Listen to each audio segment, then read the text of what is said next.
Do or die match, series বাঁচাতে জয়ের কোনো বিকল্প নেই। শারজায় টস জিতে ব্যাটিংয়ের সিদ্ধান্ত নাজমুল হোসেন শান্তর।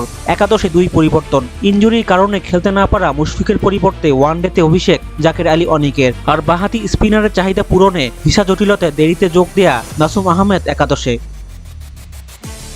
শুরুটা মোটেও ভালো হয়নি বাংলাদেশে। দলীয় 28 রানে প্যাভিলিয়নে ফেরত যান 22 রান করা ওপেনার তানজিদ হাসান তামিম। দ্বিতীয় উইকেট জুটিতে সৌম্য সরকার ও অধিনায়ক নাজমুল হোসেন শান্ত দলকে ভালো সংগ্রহের পথ দেখান।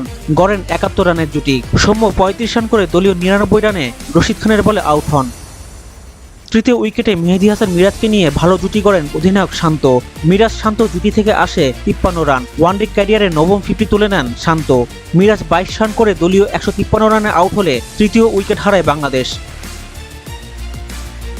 তাওহিদ হৃদয় নামের প্রতি সুবিচার করতে পারেননি। 11 রান করে আউট হন তিনি।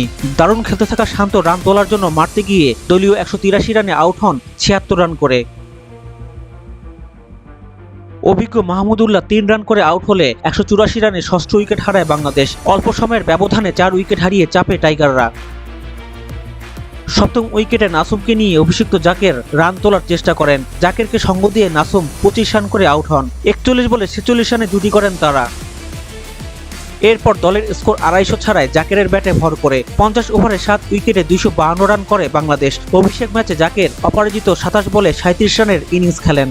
253 রানের টার্গেটে ব্যাট করতে নেমে রহমত শাহের 52 ও সাদিকুল্লাহ আতালের 39 রানের ইনিংসে 3 উইকেটে 118 রান তুলে ফেলে আফগানিস্তান।